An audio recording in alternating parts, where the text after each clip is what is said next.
يا سائلي عن ሴት ልጅ አረብ ሀገር ኒቃቧን አረቦች ቢከለክሏትና በሁሉም ቦታ ካሜራ ስላለ ብሸፍንም ምግብ ስበላ ስገለጥ ስለሚያዩኝ በሚል በኒቃቡ ቦታ ማስክ ለብሳ መስራት ትችላለች የሚል ጥያቄ። አንድ ኢማም ድምፁን ከፍ አድርጎ በሚቀራባቸው የሶላት ወቅቶች ላይ ድምፁን ከፍ ሳያደርግ በመርሳት ቢያሰግድ ሶላቱ እንዴት ይታያል? ተከታዮቹስ ኢማሙን ማሳወቅ አለባቸው? ያብራሩልኝ የሚል ጥያቄ ነው። ለህፃን ልጆች ስም የሚወጣላቸው ግዴታ በአቂቃቸው ቀን ነውን? ብዙ ልጆች ወልደው ለአንዱም እንኳን አቂቃ የማያወጡ ወላጆች አሉና ይህ ወንጀል ነውን? ፈርድ ነው ወይስ ሱና የሚሉ ጥያቄዎች ናቸው። ስሰግድ ቁርአን ስቀራ ቁርአኑ ለኔ ካልተሰማኝ በትክክል የቀራሁ አይመስለኝም እና በውስጤ መቅራት አልችልም። ሐርፎቹን እንድሰማ ሆኜ መቅራቴ እንዴት ይታያል የሚል ጥያቄ። ስለት ነበረብኝ። ስለቴም በጣም ቆይቷል። ስለቱ እናቴ ያሟት ከዳነች በጋርጄ አበላለሁ። ምስኪኖችን ሰፈር ላይ ብዬ ነበረ። ግን ይህን የስለቱን ብር ወለጋ በረሃብ ለሚሞቱ ወገኖቼ መስጠት እችላለሁ ወይስ የግድ ሰፈር ላይ ነው መስጠት ያለብኝ? ካልቻልኩስ ስንት ይሆን የሚሰጠው? የበጉን ዋጋ ያብራሩልኝ። ጀዛኩሙላህ ኸይር የሚል ጥያቄ።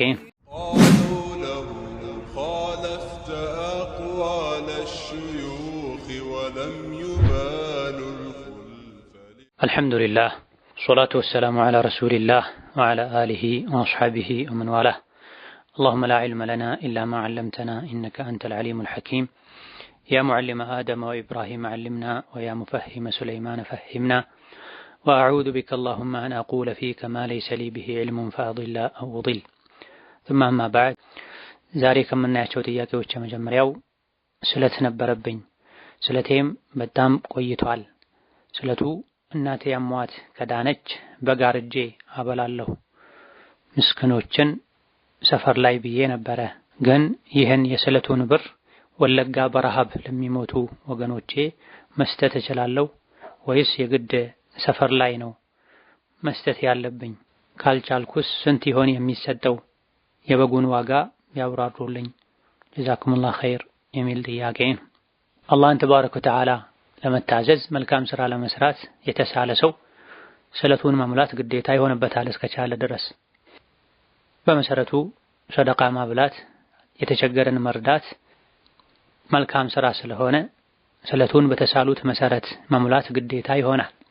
አልኢማም አቡ ዳውድ ሌሎችም ባስተላለፉት ሐዲስ አንድ ግለሰብ ነብይ ጋር መጥቶ እኔ ቡዋና የሚባል ቦታ ላይ ግመል ለማረድ ተስያለሁ ባላቸው ጊዜ ነብዩ አለይሂ ሰላቱ ወሰላም ግመል ለማረድ የተሳልከበት ቦታ በጃሂልያ ዘመን ከአላህ ውጪ ያለ አካል ይመለክበት ነበር እንዴ?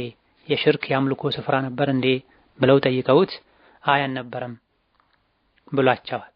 ዓመታዊ በዓልስ የሚከበርበት ቦታ ነበር እንዴ ብለው ጠይቀውም አይ አልነበረም ብሎ መልሶላቸዋል። ይሄኔ ነብዩ ሰለላሁ ዐለይሂ ወሰለም አውፊ ቢነድሪካ የተሳልከውን ስለት ሙላ፣ እዛ ቦታ ላይ ግመልህን ረድ ብለውታል። እዚህ ጥያቄ ላይም የታመመብኝ ሰው ከዳነልኝ አላህ ካዳነልኝ ሰፈራችን ውስጥ ላሉ ምስኪኖች አርጄ አበላለሁ ተብሎ አርዶ ማብላቱ ሰፈር ላይ ካሉ ምስኪኖች ጥቅም ጋር እነሱን ከመጥቀም ጋር ተያይዞ ነው ስለቱ የተሳለውና ለአንድ አካባቢ ሰዎችን ለመጥቀም በግን ለማረድ ተብሎ ከተሳለ ስለቱ ሙሉ በሙሉ መፈጸም አለበት። ስለቱ ሙሉ በሙሉ ተፈጽሟል የሚባለው በጉም ሲታረድ ለአላህ ተባረከ ወተዓላ ሊያበሏቸው ለአላህ ቃል ለተገባ ምስኪኖችም ጭምር ስጋው ሲደርስ ነውና አርዶ ለአካባቢ ምስኪኖች ማብላቱ ግዴታ ይሆናል። ወለጋ አካባቢ ላይ ለተራቡ ለተቸገሩ ሰዎች ራስ ላይ ግዴታ ካደረጉት ከስለቱ ሳይሆን ለነሱ መድረስ የሚገባው አቅም ካለ ከዛ ውጪ ባለ ገንዘብ ነው እነሱ መረዳት ያለባቸው። ስለቱ ከቦታ ጋር ባያያዝ ወለጋ አካባቢ ላሉ ሰዎች አንድ በግ አርዳችሁ አብሎልኝ ብሎ ታማኝን ሰው መወከል ይቻል ነበር። ለሰፈር ምስኪኖች አቅመ ደካሞች ከተባለ እነሱን መመገቡ የስለቱ አካል ስለተደረገ እዛ ነው ታርዶ መከፋፈል ያለበት። ሌላኛው ጥያቄ እስካሁን ጁሙዓን በሁለት አዛን ነበረ የምንሰግደው። የመጀመሪያውን አዛን ቀደም ብለን ሁለተኛውን ደግሞ ኢማሙ ሚንበር ላይ ሲወጣ፣ አሁን ግን አዛኑን የጀመሩት ዑስማን ናቸው። እሳቸውም ገበያ ወጥተው ነው አዛን እንዲባል ያዘዙት። ወይ ገበያ ወጥታችሁ አዛን በሉ፣ ያለዛ ተውት፣ ካልሆነ አሰራራችሁ ቢድዓ ነው አሉን። እውን ሁለት ጊዜ አዛን ማለት ቢድዓ ነውን? ያብራሩልን የሚል ጥያቄ ነው። በነቢዩ ዘመን አለይሂ ሰላቱ ወሰላም እንደዚሁ በአቡበክር በዑመር ረዲየላሁ ዐንሁማ ጊዜ አዛን ይባል የነበረው ለጁሙዓ አንድ ጊዜ ብቻ ነበር። በዑስማን ጊዜ ረዲየላሁ ዐንሁ ሰዎች ስለበዙ መዲና ከተማ ስለሰፋ ብዙ ሰዎችም ንግድ ውስጥ ስለገቡ ከጁሙዓ መዘግየት ስለመጣ ዑስማን ሁለት ጊዜ አዛን እንዲል አድርገዋል። አሁን አንደኛው ወጣ ተብሎ ነበር አዛን የሚባለው። ባለንበት ጊዜ ወጣ ማለቱን ስፒከር ድምጽ ማጉያ ስለሚተካው ቀደም ተብሎ ሰዎች ጁሙዓ መሆኑን አስታውሰው በጊዜ የሚታጠቡ የሚዘጋጁ ሰዎች በቂ ጊዜ እንዲያገኙ መስጂድ ውስጥም ተኮኖ በድምጽ ማጉያ ቢባል ችግር የለውም። ሁለተኛ የጁሙዓ አዛን ቢድዓ አይደለም። ዑስማን ጀምረውታል፣ ሷሐቦች አጽድቀውታል። ነብዩ ሰለላሁ ዐለይሂ ወሰለም የኔን ሱና አደራ፣ የአራቱን ኹለፋዎች የአቡበክር፣ የዑመር፣ የዑስማን፣ የዓሊን ሱና አደራ ብለዋል። ሁለተኛ የዑስማን አዛን ያስፈለገበት ምክንያት ሰዎችን ማስታወስ ነውና አዛኑ ሲደረግ ትንሽ ቀደም ተብሎ ሰዎች አስታውሰው መዘጋጀት የሚችሉበትን ያክል ጊዜ ቀደም ተደርጎ መባል አለበት። እንደዚሁ ደግሞ ዓላማው ሰዎችን ማስታወስ እስከሆነ ድረስ ሰዎች በሚሰሙ መልኩ ድምጽ ጮክ ተደርጎ መሆን አለበት። ምንም አስፈላጊ ካልሆነና ጥቅም ከሌለው መቅረቱ የተሻለ ነው። ሌላኛው ጥያቄ አንድ ኢማም ድምጹን ከፍ አድርጎ በሚቀራባቸው የሶላት ወቅቶች ላይ ድምጹን ከፍ ሳያደርግ በመርሳት ቢያሰግድ ሶላቱ እንዴት ይታያል? ተከታዮቹስ ኢማሙን ማሳወቅ አለባቸው? ያብራሩልኝ የሚል ጥያቄ ነው። ነቢያችን ሰለላሁ ዐለይሂ ወሰለም ኢማም የተደረገው ሰዎች ይከተሉት ዘንድ ነው። ኢማሙ አላሁ አክበር ሲል ተከተላችሁ አላሁ አክበር በሉ። ኢማም ስጁድ ሲያደርግ ተከተላችሁ ስጁድ አድርጉ። ኢማም ገይረል መግዱቢ ዐለይሂም ወለዷሊን ሲል አሚን በሉ ብላ ነብዩ ሰለላሁ ዐለይሂ ወሰለም። በርካታ የፊቅህ ሊቃውንት ዘንድ የኢማሙ ፋቲሃ ከተሰማ ማእሙሞች ፋቲሃ መቅራት የለባቸውም፣ እሱን ብቻ መስማት አለባቸው። ከነዚህ ነገሮች አንፃር ኢማም በጃህር በድምጽ የሚቀራባቸው ሶላቶች ላይ ድምጹን ጮክ አድርጎ መቅራት ዋጅብ ግዴታ ይሆንበታል ብለዋል ፉቃሃዎች። ካልሆነ ማእሙሞች እሱን ቂራአት መስማት አይችሉም። ገይረል መግዱቢ ዐለይሂም ወለዷሊን መች እንዳለ ሰምተው አሚን ማለት አይችሉም። የዚህ የጃህር ሶላቶች ላይ ጃህር ማድረግ፣ የስር ሶላቶች ላይ ሌሎችን እንዳይረብሽ በስር ያለ ድምጽ መቅራት የኢማም ግዴታ ነው። ኢማሙ ይህን ማድረግ ከረሳ ማእሙሞችም የራሳቸውን ከቀሩ ሶላቱ አይበላሽ። ማእሙሞች ማስታወስ አለባቸው ወይ? አዎ ማስታወስ አለባቸው።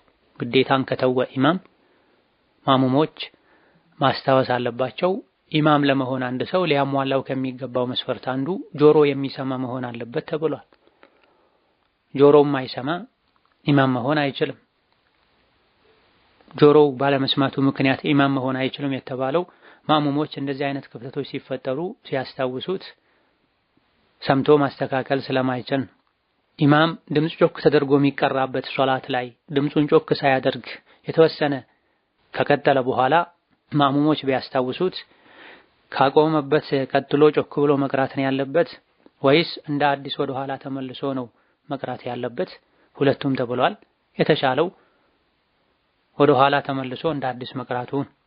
ሌላኛው ጥያቄ ለህፃን ልጆች ስም የሚወጣላቸው ግዴታ በአቂቃቸው ቀን ነውን?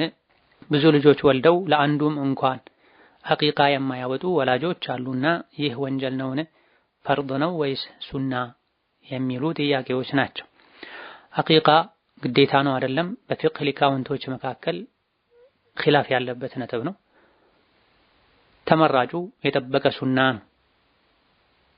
አቅም ያለው ሰው ሊተው አይገባም። የተወሰኑ የፊቅህ ሊቃውንት አቅም ያለው ሰው ላይ ዋጅብ ነው ግዴታ ነው የሚል አቋምም አላቸው። ስለዚህ ሊተው አይገባውም። ከተነገረለት ጠቀሜታና ትሩፋት አንጻርም ዋጅብ ነው ማለት ይቻላል። በመሰረቱ ነብዩ ሰለላሁ ዐለይሂ ወሰለም ለልጅ ልጆቻቸው አቂቃ አድርገዋል። ለወንድ ልጅ 2 በግ ለሴት ልጅ 1 በግ እንደሚታረድም ተነግሯል። ነገር ግን አቅም የሌለው ሰው በመተው ወንጀለኛ አይሆንም፣ ሲችል ያደርጋል። ዋጅብ ነው በሚለው ከተካሄደ ነው ባለማድረጉ የቻለ ባለማድረጉ ወንጀለኛ የሚሆነው። ካልሆነ አጅር ነው የሚቀርበት፣ ከልጆቹ አኼራ ላይ የሚያገኘው ጥቅም ነው የሚቀርበት። ሁሉም ሕፃን በአቂቃው የተገደበ ነው የሚል ሐዲስ ተነግሯል። ይህ ምን ማለት ነው ሲባል ለወላጆቹ የቂያም ቀን አማላጅ ሸፋዓ አይሆንም አቂቃ እስካልተደረገለት ድረስ ተብሏል። እንደዚህ አይነት ጥቅሞች ነው የሚቀሩበት። ስም የሚወጣው በአቂቃ ቀን ቢሆን መልካም ነው። ከዛ በኋላም ከዛ በፊትም ይቻላል። እንደዚሁ ደግሞ ለሕፃኑ ቀድሞ ስም ተመርጦ ከሆነ ከአቂቃ በፊት ስሙ ቢታወጅ ቢነገር ችግር የለውም። ከመወለዱ በፊት ስም ካልተዘጋጀ ከተወለደ በኋላ ተመርጦ በአቂቃው ቀን ቢጸድቅ ቢሰየም የተሻለ ነው ተብሏል። ነብዩ ሰለላሁ ዐለይሂ ወሰለም ማታ ላይ ተወልዶላቸው በማግስቱ የተወለደላቸውን ልጅ በማን ስም እንደሰየሙት የተናገሩበት ሐዲስም አለ። ልጅ ተወለደልኝ በአባቴ በኢብራሂም ስም ሰየምኩት ነብዩላህ ኢብራሂም ማለታቸው ብለዋል። ስለዚህ ቀድሞ ማውጣትም ይቻላል፣ በዕለቱ ማውጣትም ይቻላል። ከዛ አልፎም ቢወጣ ያን ያክል ችግር የለው። ሌላኛው ጥያቄ ስሰግድ ቁርአን ስቀራ ቁርአኑ ለኔ ካልተሰማኝ በትክክል የቀራሁ አይመስለኝም እና በውስጤ መቅራት አልችልም። ሐርፎቹን እንድሰማ ሆኜ መቅራቴ እንዴት ይታያል የሚል ጥያቄ ነው። ጥያቄው የሴት ጥያቄ ነው የሚመስለው። በመሰረቱ ሴት ልጅ አጠገቧ ባዕድ ወንድ አጅነቢ እስከሌለ ድረስ ወይም በጣም ድምጿ ጮክ ብሎ ከሷ ራቅ ብሎ ያሉ ባዕድ ወንዶች ጋር ደርሶ ፊትና ወይም ፈተና ይፈጥራል እስካልተባለ ድረስ ሴት ልጅ በመጠኑ ድምጿን ጮክ አድርጋ መቅራት ትችላለች። የምሽት የሌሊት ሶላቶች ላይ የቀን ሶላት ድምጽ ጮክ ተደርጎ አይቀራም። ለወንድም ለሴትም ማድረጉ አይገባም። ሱናው የቀን ሶላቶች ላይ ያለ ድምጽ መቅራት፣ የማታ ሶላቶች ላይ የምሽት ሶላቶች ላይ ከመግሪብ እስከ ፈጅር ያሉት የፊት 2 ረካዎች ላይ በድምጽ መቅራት ነው። ይሄ ለወንድም ለሴትም ነው። ነገር ግን ሴት ልጅ የምትከለከለው ድምጽሽን ጮክ አታድርጊ የምትባለው አጠገቧ አጅነቢ ወንድ ባዕድ ወንድ ካለ ነው።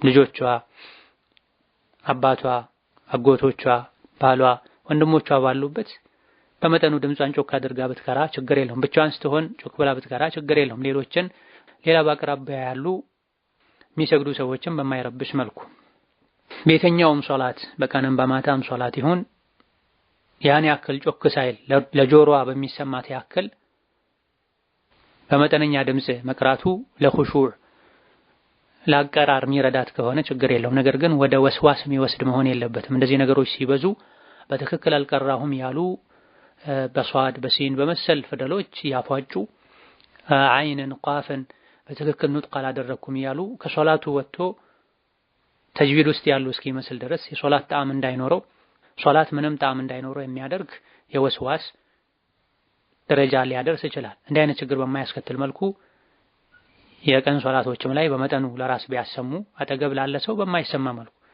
ከራስ አልፎ ሌላ ሰው ጋር በማይደርስ መልኩ ለጆሮ ግን ያሰሙ ቢቀራ ችግር የለውም። ጮክ ብሎ ለሌሎች የሚሰማ ያክል መቅራት የሚቻለው የማታ ሶላት ላይ ነው፣ የምሽት ሶላቶች ላይ ነው፣ የፊተኛ ረካዎች ላይ።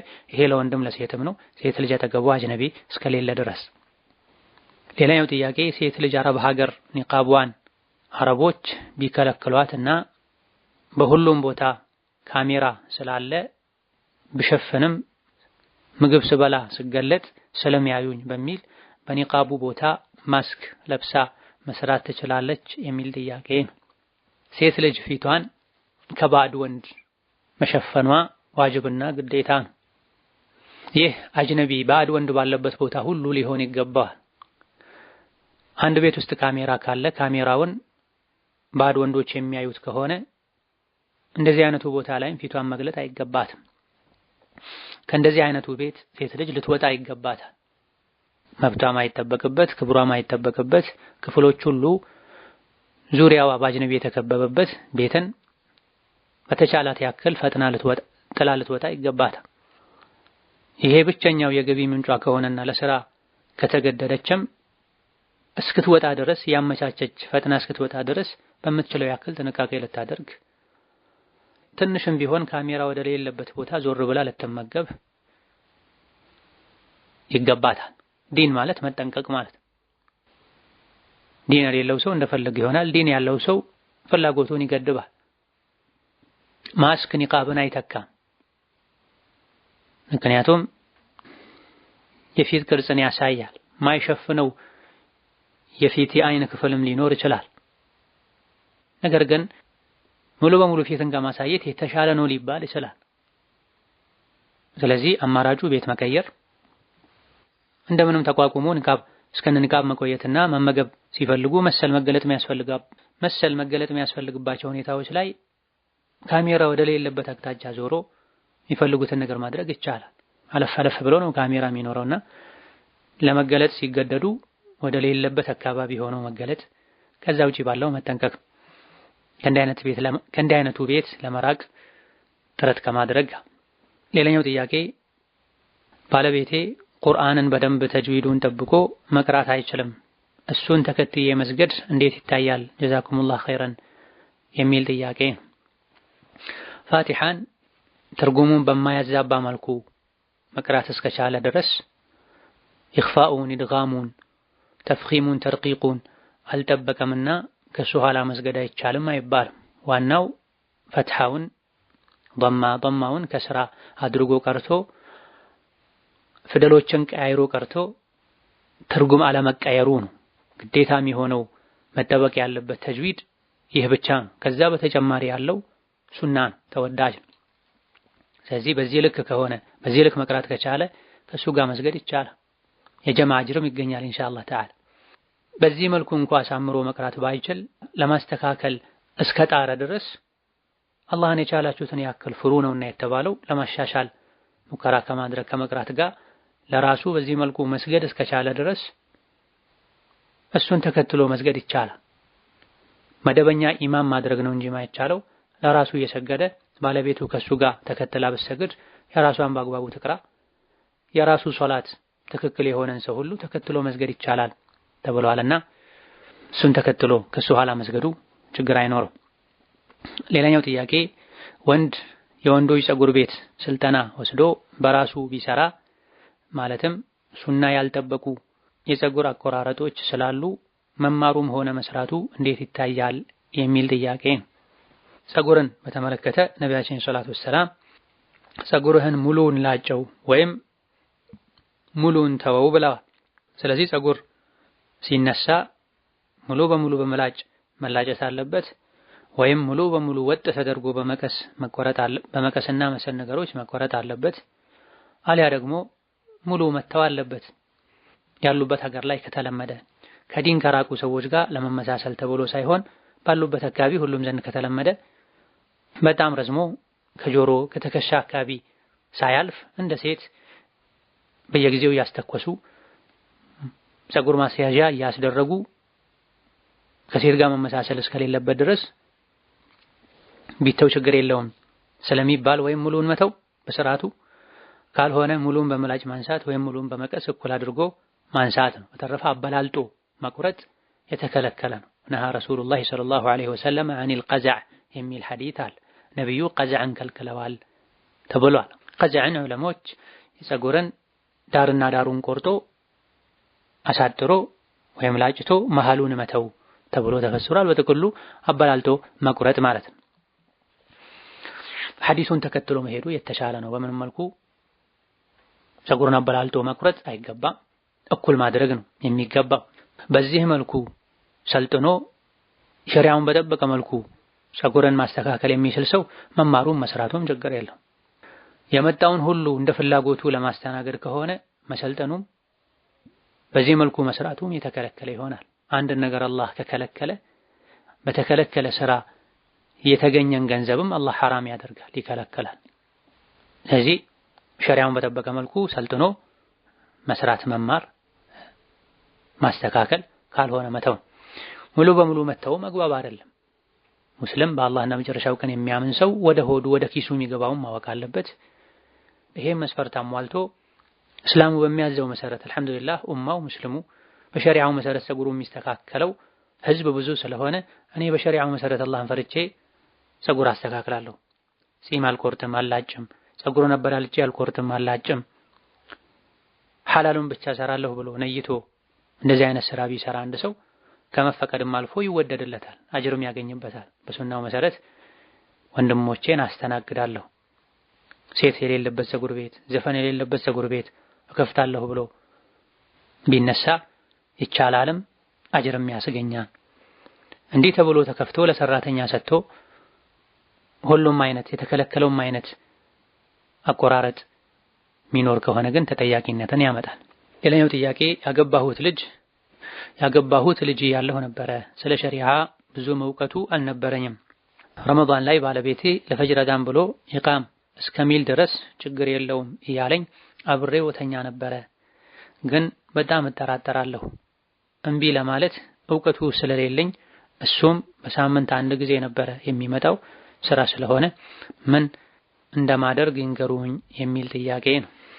በጾም ጊዜ ግንኙነት ማድረግ የዘር ፈሳሽ ማውጣት ጾምን ያፈርሳል። ይህ በቁርአን በሐዲስ የፍቅህ ሊቃውንት ዘንድ የሚታወቅ ጉዳይ ነው። ጾም ምግብን፣ መጠጥን፣ ስሜትን መተው ነው ተብሏል። ጾም መጀመሪያውና ማብቂያው መቼ እንደሆነ በቁርአን በግልጽ ተቀምጧል። ወኩሉ ወሽረቡ ሐታ የተበየነ ለኩሙል ኸይጡል አብየዱ ሚነል ኸይጢል አስወድ ثم أتموا الصيام إلى الليل ብሏል አላህ። ብሉ ጠጡ ጎህ እስኪቀድ ድረስ፣ ከዛ በኋላም ጾም ላይ ቀጥሉ ሌሊቱ እስኪገባ ድረስ፣ ፀሐይ እስክትጠልቅ መግሪብ እስኪገባ ድረስ ብላ። ስለዚህ የጾም መጀመሪያ የጎህ መቅደድ ነው። የጎህ መቅደድ የሚታወቅበት አንዱ ምልክት ታማኝ የሆነን ሙአዝን ድምፅ መስማት ነው። ጾም የሚጀምረው ከጎህ መቅደድ ነው፣ ከፈጅር ወቅት መግባት ነው፣ ከታማኝ ሙአዝን ድምፅ መሰማት ነው። ሐዲስም ላይ በግልጽ ተነግሯል። ነብዩ ሰለላሁ ዐለይሂ ወሰለም ብሉ ጠጡ ኢብኑ ኡሚ መክቱም አዳን እስኪል ድረስ የቢላል አዳን መብላት መጠጣትን እንዳይከለክላቸው ብሏል። ቢላል ከመንጋቱ ትንሽ ቀደም ብለው ነበር አዳን የሚሉት ሰዎች እንዲዘጋጁ።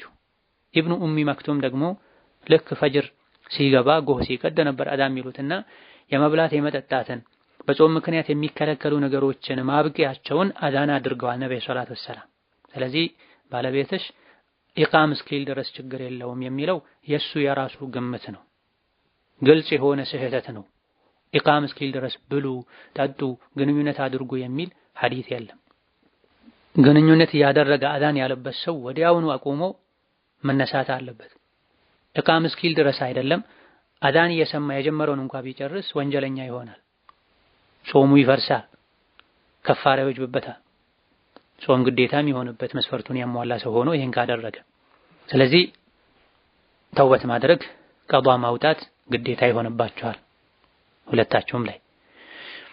እሱ ስላለኝ ችግር የለውም ስላለኝ እውቀትም ስለሌለኝ በሳምንት አንዴ ስለሚመጣ ይሄ ሁሉ ደካማ ምክንያት ነው። የዕልም ሰው ስለሆነ እውቀት ስላለው ሰዎች ዘንድ በእውቀት ስለሚታወቅ ማስረጃ ቢጤ ነገር አቅርቦ ቢሆን ይሄን ያለው የሚያውቅን ሰው ተከትለሽ ነው ያደረግሽው ችግር የለውም ሊባል ይችላል። ነገር ግን የዕልም ሰው ካለመሆኑ ጋር በእውቀት የሚታወቅ የተመሰከረለት ሰው ካለመሆኑ ጋር እሱ ስሜቱን ፍላጎቱን ተከትሎ ይሄን ስላለ እሱ ብሎኝ ነው አይባልም። ማታውቁ ከሆነ የእውቀት ባለቤቶችን ጠይቁ ነው የተባለው። ስለዚህ ወንጀል ነው መተውበት። በዚህ መልኩ ያለፉ የጾም ቀኖችን ቀዷ ማውጣት ይጠበቅባችኋል። ከፋራውን በተመለከተ ሁለታችሁም ያወቃችሁ ይሄን ካደረጋችሁ ባታውቁ እንኳን ማወቅ የምትችሉበት እድል ያላችሁ ሙስሊሞች ሆናችሁ ከሙስሊም ጋር ተቀላቅላችሁ ረጅም ጊዜ ኖራችሁ መስጂድ መድረሳ ያለበት አካባቢ ላይ አልያ ደግሞ አሁን ባለንበት ጊዜ በሚዲያ በተለያየ መልኩ እውቀት የሚደርስበት እድል ያላችሁ ከሆነ ይሄን ጥፋት ያጠፋችሁት ከፋራ ማውጣትም ይጠበቅባችኋል። ሙስሊም አላህን ሊፈራ ለዲኑ ሊጠነቀቅ የሚጠራጠርበትን ነገር ሊርቅ የእውቀት ባለቤቶች ጋር ቀርቦ ጠይቆ ሊያጣራ ይገባል። ማንም የሆነ ነገር ስላለው እሺ ብሎ ሊያደርግ አይገባም። ይሄ በሽታ እንደዚህ አይነት በሽታ ነው፣ ይሄ መድኃኒት ወሰዱለት ብሎ በህክምና ሙያ ማይታወቅ ሰው ቢመክራቸው ሰዎች እሺ ብለው አያደርጉም። ትክክለኛ ሐኪም ጋር ሄደው ያማክራሉ፣ መፍትሄ ይፈልጋሉ። የዲን ጉዳይ ሲሆን ግን አፋለኝ ብሎ የተናገረን ሁሉ ተቀብለው ዲናቸውን ሲያበላሹ ይታያል። ያግባብ አይደለም። ሌላኛው ጥያቄ ኪታብ አልፊቅህ አልሙየሰር ላይ ከውዱእ ሱና ውስጥ ሲጀመር ቢስሚላህ ማለት ካለ በኋላ ማስረጃ ሲያመጣ لقوله صلى الله عليه وسلم لا وضوء لمن لم يذكر اسم الله عليه بسم الله ያላለ ውዱእ የለውም ይላል እና ውዱእ የለውም ካለ እንዴት ሱና ይሆናል የሚል ጥያቄ ነው። ይህ ጥሩ ፊቅህን ማሽተት የጀመረ ሰው ጥያቄ ነው። ከውዱእ ሱናዎች ተወዳጅ ተግባሮች አንዱ ቢስሚላህ ማለት ነው ይላል ኪታቡ። ነገር ግን ያቀረበው ማስረጃ ቢስሚላህ ያላለ ሰው ውዱእ የለውም ነው የሚለው። ቢስሚላህ ማለት ሱና ከሆነ እንዴት ነው ቢስሚላህ ያላለ ሰው ውዱእ የለውም የሚባለው? በሐዲሱ መሰረት ቢስሚላህ ማለት ዋጅብ ነው ግዴታ ነው ነበር መባል ያለበት የሚል ጥያቄ ነው። ሐዲስ ራሱን የቻለ የእውቀት ዘርፍ ነው። የሐዲሱን ደረጃ ማወቅ፣ የሐዲሱን ዓላማ ፊቅሁን መረዳት ያስፈልጋል እንጂ የሐዲስ ክታቦችን ግልጥ አድርጎ በመቅራት ብቻ ሐዲስን መረዳት ይቻላል ማለት አይደል። ውዱእ ሲደረግ ቢስሚላህ ማለት አብዛኞቹ የፊቅህ ሊቃውንቶች ዘንድ አልኢማም አቡ ሐኒፋ፣ አልኢማም ማሊክ፣ አልኢማም ሻፊዒ ሌሎችም ዘንድ ሱና ነው፣ ግዴታ አይደለም። ምክንያቱም አላህ ተባረከ ወተዓላ የውዱእን ህግጋት ያብራራበት አንቀጽ ላይ ቢስሚላህ ማለትን አልጠቀሰም። ነቢይ ደግሞ አለይሂ ሰላቱ ወሰላም ስለ ውዱእ ለጠየቃቸው ሰው ተወضأ ከማ አመረከ አላህ ብለዋል። አላህ ባዘዘህ መሰረት ውዱእ አድርግ ብለውታል ሱረቱል ማኢዳ ላይ። እንደዚሁ የነቢዩ አለይሂ ሰላቱ ወሰላምን የውዱእ አደራረግ የሚያብራሩ ቡኻሪ፣ ሙስሊም ሌሎችም የዘገቧቸው ሶሒህ በርካታ ሐዲሶች አሉ። በእነዚህ ሐዲሶች የነቢይን ውዱእ አደራረግ ሷሐቦች ሲያብራሩ ሲናገሩ ከተግባሩ አልፎ ውዱእ ከጨረሱ በኋላ የሚሉትን ዱዓ ያስተላለፉትን መልእክት ሁሉ ሲገልጹ ነብዩ ሰለላሁ ዐለይሂ ወሰለም ቢስሚላህ አሉ የሚል የለም። ከዚህ በመነሳት ብዙሃኑ የፊቅህ ሊቃውንት ውዱእ ሲያደርጉ ቢስሚላህ ማለት ሱና እንጂ ዋጅብ አይደለም ብለዋል። ነገር ግን ኢማም አሕመድ ረሂመሁላህ ተዓላ ዋጅብ ነው የሚል አቋም አላቸው። ነገር ግን ዋጅብ ነው ቢሉም መተው ውዱእ የሚያበላሽ ዋጅብ ነው አይደለም የሚሉት። ከውዱእ ጋር የተያያዘ ቀጥተኛ የውዱእ አካል ግን ያልሆነ ግዴታ ነው የሚሉት። ይህ እንዳለ ሆኖ ከላይ የተጠቀሰው ሐዲስ ضعيف እንደሆነ ኢማም አሕመድ ራሳቸው፣ አልኢማሙል በይሀቂ፣ አልበዛር፣ ኢማሙ ነወዊ ሌሎችም ሐዲሱ ضعيف እንደሆነ ተናግረዋል። ቢስሚላህ ያላለ ውዱእ የለውም የሚለው።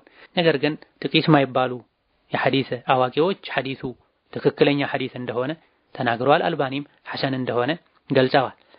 ሶሒህ ነው እንኳ በሚለው ከተካሄደ ቢስሚላህ ያላለ ሰው ውዱእ የለውም ማለት የተሟላ ውዱእ የለውም ማለት አጅሩ ይቀንሳል እንጂ ሙሉ በሙሉ ውዱእ እንዳላደረገ ይቆጠራል ማለት አይደለም የሚፈለግበት። ሐዲሱን በዚህ መልኩ መረዳት ማስማማት እንችላለን። ስለዚህ የቻለ ሰው ቢስሚላህ ብሎ ቢያደርግ መልካም። ቢረሳ አንድ ሰው ወይም ደግሞ ውዱእ ያደረገበት ያለው ቦታ ቢስሚላህ ማለት ማይቻልበት ቢሆን እንዲህ አይነት ሁኔታ ላይ ቢተው ችግር የለውም። ሌላኛው ጥያቄ ቲክቶክ የሚባለው አፕሊኬሽን እንደመጣ እጠቀመው ነበረ እና የመጣ ሰሞን ለአንድ ወንድም አሪፍ እንደሆነ ነግሬው ልኬለት ነበር። እሱ ደግሞ አሁን ላይ ከ100,000 በላይ ተከታዮች አሉት። እሱ ቲክቶክ የሚጠቀመው የሚለቀው በመንዙማና መሰል ነገሮች ነው። እሱ በሚሰራው እጠየቃለሁ? ከሆነስ ምን ማድረግ አለብኝ? ከፋራስ የሚል ጥያቄ ነው። ነቢያችን ሰለላሁ ዐለይሂ ወሰለም የመጥፎን ነገር መንገድ ያሳየ ያን መጥፎ መንገድ ተከትለው ወንጀል በሰሩ ሰዎች ልክ አላህ ዘንድ ይጠየቃል።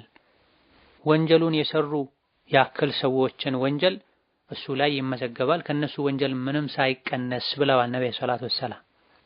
ስለዚህ ጥሩ መጥፎም ጎን ያለውን ነገር ለሰዎች ስንጠቁም ጥሩና መጥፎ ጎን አለው፣ ጥሩ ጎኑን ከተጠቀምክ መልካም ነው ሊባል ይገባል። ይሄንም አለማለቱ የተሻለ ይሆናል። ሰዎች ጥሩና መጥፎ ጎኑን ለይተው መጥፎን ተጠንቅቀው ጥሩን ብቻ ይጠቀማሉ አይጠቀሙም የምናውቀው ነገር የለም። አንድ ነገር ጥሩና መጥፎ ጎኑ እኩል ከሆነ ወይም መጥፎ ጎኑ ካመዘነ መተው ነው ያለበት። ካስተዋወቁ ከጠቆሙ በኋላ ሰዎች በመጥፎ ከተጠቀሙት አዎ ተጠያቂነቱ አይቀርም። ግዴታው ምንድነው? መምከር ነው፣ ማሳወቅ ነው። ወንድሜ ሆይ ይህ ነገር ጉዳቱ ያመዝናል። አንተ ቢድዓ በዲን ማይፈቀድን ነገር አልፎ ሁሉ አብዛኛውን ጊዜ የሀገራችን የዘመናችን መንቡማዎች ሽርክ ቢድዓ የተሞላባቸው ናቸውና ማይገባን ነገር ነው ያሰራጨህበት ያለው። ተው ከዚህ ነገር ውጣ። ከጠቀመው ወደ ቁርአን ወደ ሱና ወደ ፊቅህ ቀይረው ብሎ መምከር። እሺ ካል አልሐምዱሊላህ፣ ካልሆነ ማብራራቱ ሱን መገሰጹ ከፋራው ይሄ ነው የሚሆን። ለተከታዮች አስተያየት መስጠት የሚቻልበት ሰዎችን ከዚህ እንዲሩቁ ማድረግ የሚቻልበት ሁኔታና መንገድ ካለ ይሄንም ማድረግ ተገቢና አስፈላጊ ይሆናል። ሌላኛው ጥያቄ አንዲት ሴት ሐይድ ላይ ሆና በሐጃም ቢሆን መስጂድ ገብታ መቀመጥ እንዴት ይታያል የሚል ጥያቄ ነው። ይህ በፊቅህ ሊቃውንት መካከል ኺላፍ ያለበት ጉዳይ ነው። በርካታ ሊቃውንት ሴት ልጅ ወር አበባ ላይ ስትሆን መስጂድ ገብታ መቀመጥ አትችልም፣ ማለፍ ብቻ ነው የምትችለው፣ መስጂድ አይቆሽም ብላ ካለች መመላለሱ እንኳን ደጋግሞ መመላለሱ እንኳን አይፈቀድላትም የሚል አቋም አላቸው። የተወሰኑ ፉቃሃዎች መስጂዱ እንደማይነጀስ እንደማይቆሽሽ እርግጠኛ ከተኮነ ሴት ልጅ በቂ ምክንያት ካላት መስጂድ ገብታ የምትቀመጥ ችግር የለውም የሚል አቋም አላቸው። ከማስረጃዎች አንፃር የተከለከለ ነው የሚባልበትን ምክንያትም በምናይበት ጊዜ ይህ የመጨረሻው አስተያየት የተሻለ ሆኖ እናገኘዋለን። ስለዚህ የምትገባበት በቂ ምክንያት ካላት፣ ሌላ ጊዜ ሌላ ቦታ ማታገኘው ትምህርት እዛ ካለ፣ መስጂድ ውስጥ እርዳታ የሚያስፈልገው ሰው ኖሮ ያለሷ ወይም በዛ ሰዓት እንጂ ገብቶ መርዳት ማይቻል ከሆነ ገብታ እስክትወጣ ድረስ መስጂድ እንደማይቆሽ እንደማይነጀስ በቂ 100% እርግጠኛ ከሆነች ይሄ ባለንበት ጊዜ ብዙም አነጋጋሪ ላይሆን ይችላል። መቆጣጠሪያ ዘመናዊ ጥሩ መቆጣጠሪያዎችን ሴቶች ስለሚጠቀሙ እነዚህ መስፈርቶች ከተሟሉ መግባቷ የግድ ወይም አስፈላጊ ከሆነ ብትገባ ችግር የለውም። ያን ያክል አስፈላጊ ካልሆነ ከኺላፍም ለመውጣት አለመግባቷ የተሻለ ይሆናል። ሌላኛው ጥያቄ ወንድሜ በአሁኑ ሰዓት በአይኑ ላይ ሲህር ተደርጎበት ታሞ ነው ያለው። እናም አይኖቹ አይታዩትም፣ ሕክምናም አድርጎበታል፣ አልተሻለውም። ምን ማድረግ ነው ያለበት የሚል ጥያቄ። አንድን ህመም ሲህር ነው ብሎ ለመደምደም መቸኮል አይገባም። የተለያየ ምክንያት ያላቸው ህመሞች ሊኖሩ ይችላሉ። ሕክምና ማድረግ ለሁሉም ሩቃ ማድረግ ሕክምና ማድረግ መልካም ነው። ሁሉም ተሞክሮ መፍትሄ ካልተገኘ ሶብር ማድረግ ነው። ዱዓን ማዘውተር፣ ወደ አላህ ተባረከ ወተዓላ መመለስ፣ ተውበት ማድረግ። ሰደቃ በላ ያነሳል ተብሏል። ሱናውን በጠበቀ መልኩ ሰደቃ ማድረግ። የተለያዩ ህክምናዎችን ተስፋ ሳይቆርጡ ደጋግሞ መሞከር ነው። አላህ ተባረከ ወተዓላ ለሚያውቀው ሒክማ ባሪያውን በተለያየ መልኩ ለረጅምም ለአጭርም ጊዜ ሊፈትን ሊሞክር ይችላል። ስለዚህ ሶብር ማድረግ፣ የተለያዩ መፍትሄዎችን መሞከር፣ ሁሌ ዱዓ ማድረግ፣ እስትግፋር ማብዛት። هذا والله تعالى أعلم። ለዛሬ በዚህ እናበቃለን። የተቀሩትን ሌላ ጊዜ እንመለሳለን። ወሰላሙ አለይኩም ወራህመቱላሂ ወበረካቱ።